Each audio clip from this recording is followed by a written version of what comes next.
Bismillahirrahmanirrahim. Assalamualaikum warahmatullahi wabarakatuh. Yang saya hormati Bapak Profesor Rija, selaku dosen dari mata kuliah Desain dan Manajemen Proses Bisnis. Di sini saya ingin mempresentasikan hasil tugas saya yang diberi judul BPM, Penerapan dan Contoh Penerapan BPM di Perusahaan.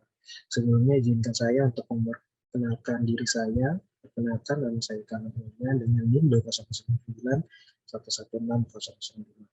Untuk pembahasan pertama, apa itu BPM? BPM memiliki tujuan untuk meningkatkan efektivitas, efisiensi, dan kinerja dari proses bisnis agar dapat disesuaikan dengan kondisi pasar ketika serta lingkungan kerja. Setiap perusahaan atau badan usaha bisnis memiliki proses dan tahapan yang dijalankan di dalamnya. Proses bisnis digunakan untuk mengendalikan dan juga menggerakkan sumber daya yang dimiliki oleh perusahaan guna mencapai tujuan dan visi misi perusahaan. Contoh dari proses bisnis adalah penciptaan produk atau layanan baru, merekrut pegawai, hingga menjawab keluhan dari pelanggan atau konsumen. Dalam menjalankannya, proses bisnis memerlukan perencanaan, pengoptimalan, dan metode yang tepat agar dapat berjalan sesuai standar yang berlaku. Proses inilah yang dikenal sebagai Business Process Management atau yang disingkat BPM. Apa manfaat BPM? Yang pertama, mengasah kemampuan berbisnis. Dengan menjalankan BPM, sebuah perusahaan atau badan usaha akan lebih siap untuk mengimbangi perusahaan itu. Selain itu, dengan BPM, Anda dapat melakukan perubahan maupun mengembangkan perusahaan agar mampu beradaptasi dengan kondisi perubahan tersebut. Tindakan inilah yang merupakan salah satu hasil dari mengasah kemampuan bisnis dengan BPM. Yang kedua adalah efisiensi biaya dan peningkatan keuntungan. Hal positif lainnya dalam menggunakan BPM di dalam sebuah perusahaan maupun badan usaha adalah dapat mengurangi biaya dalam menjalankan proses bisnis. Selain itu, badan usaha atau perusahaan yang menggunakan BPM akan meningkatkan kualitas dan kinerja SDM serta meningkatkan produktivitas dari perusahaan tersebut. Yang ketiga adalah peningkatan efisiensi proses bisnis. Proses bisnis dalam sebuah perusahaan maupun badan usaha lainnya tentu mengedepankan integrasi yang tepat dari awal proses hingga akhir. Hal ini akan mempermudah stakeholder terkait untuk mendapatkan informasi seperti pertanggungjawaban pihak terkait dalam menjalankan suatu usaha. BPM dari perusahaan PT Sumber Alvaria Trijaya Tbk. Sejarah berdirinya Alfamart sejak 1989. Kegiatan usaha PT Alvaria Trijaya Tbk ini pertama kali didirikan tanggal 22 Februari 1989 oleh Joko Susanto, seorang pengusaha rokok asal Jakarta. Setelah 13 tahun bergerak dalam industri perdagangan rokok, perusahaan ini kemudian membuka jaringan minimarket yang diberi nama Alfamart, Alfa Minimarta pada tahun 1999. Inilah sejarah Alfamart pertama kali melayani para pelanggan setianya. Terus berubah hingga pada tahun 2003 Alfa Minimart berganti nama lagi menjadi Alfamart.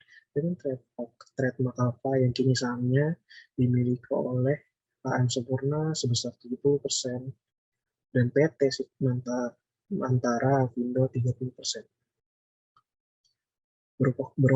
Beroperasi pertama kali di Banten.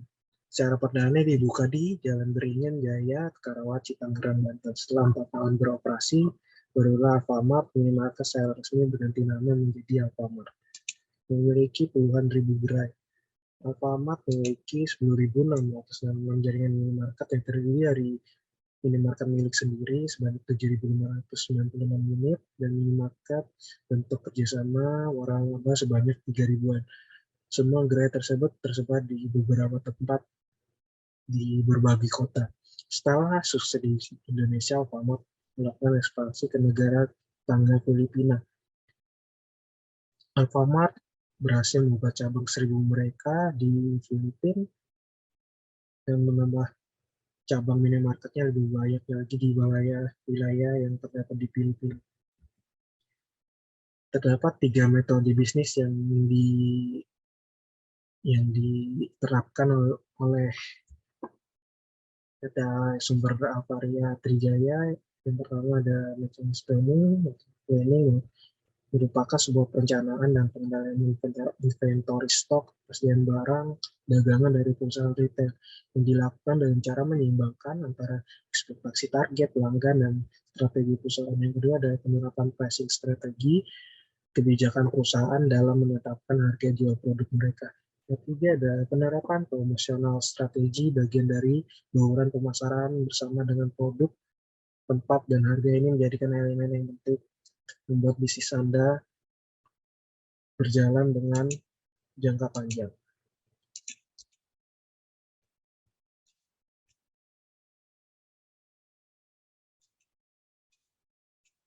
Merchandise planning.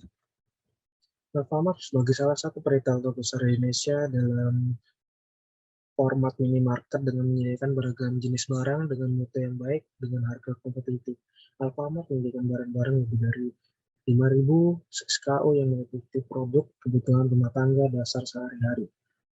Untuk menunjang hal tersebut, SAT melakukan pembelian barang-barangnya dari sekitar 400 pemasok aktif yang keseluruhannya merupakan pemasok lokal. Merchandising memiliki peranan yang sangat penting dalam kegiatan operasional Alfamart ini karena berhubungan langsung dengan pemasok. Peran merchandising akan sangat mempengaruhi kualitas dan ragam barang yang dijual dalam gerai minimarket Alfamart. Barang-barang yang dibeli dari pemasok ini sebagian besar dipusatkan di DC sebelum disalurkan ke masing-masing gerai. Namun untuk beberapa jenis barang seperti es krim, roti, buah, dan telur disalurkan masing-masing ke gerai. Proses pengolahan produk yang efisiensi merupakan kunci utama kesuksesan DC. Yang kedua, penerapan pricing strategi. Alfamart di sini menerapkan pricing strategi dalam aktivitas retailnya dengan konsisten memberikan promosi menarik yang diupdate tiap minggunya untuk menarik perhatian konsumen, serta seperti yang telah dijelaskan bahwa Alfamart ini berusaha semaksimal mungkin untuk menekan harga penjualan agar dapat lebih unggul dari kompetitornya. Hal ini dilakukan dengan cara melakukan benchmarking harga penjualan Alfamart terhadap pesaing. Yang ketiga ada penerapan promosional strategi. Berdasarkan pendapat Direktur Pemasaran Alfamart, Rian Alphonse Kalah menyatakan bahwa dalam 14 tahun terakhir, perusahaan telah membangun inisiatif digitalisasi pemasaran lewat website alfamart.com maupun berbagai media sosial lainnya. Memasuki fase terakhir transformasi digital, perusahaan bersiap memasuki fase baru yang disebut personalisasi atau pendekatan one-to-one.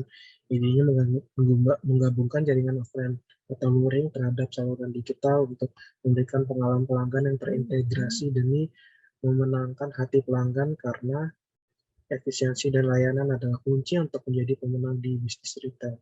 Alfamart juga semakin serius mengoptimalkan tools digital sebagai media pemasarannya lewat aplikasi terbaru mereka, Alfapin, dengan mode augmented reality atau AR yang bekerja sama dengan perusahaan augmented reality dan inovatif teknologi AR dan Co. Tujuannya untuk memberikan penyegaran dan hal baru dalam pemasaran Alfamart dalam dunia perretail Indonesia. Kesimpulannya,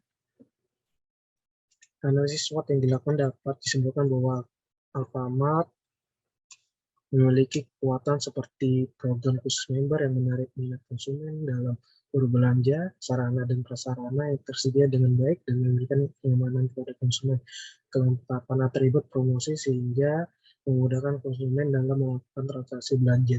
Sudah tersedianya aplikasi pembayaran berbagai macam aksesoris yang memudahkan konsumen sehingga Alfamart dapat memanfaatkan peluang yang memiliki skor 3,6 lebih dari 2,5 nilai dari rata-rata timbang ketentuan kriteria skor, sehingga prospek untuk peluang sangat besar seperti perubahan gaya hidup masyarakat yang lebih konsumtif.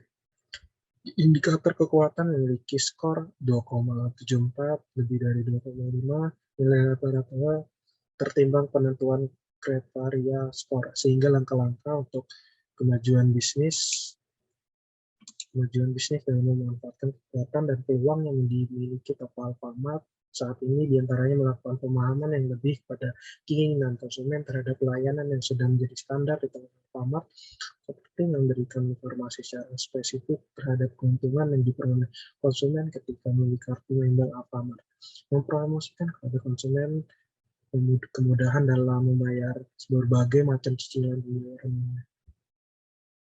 Ya, itu saja dari presentasi saya. Maaf apabila ada salah-salah kata dalam penyampaian tadi. Saya undur diri.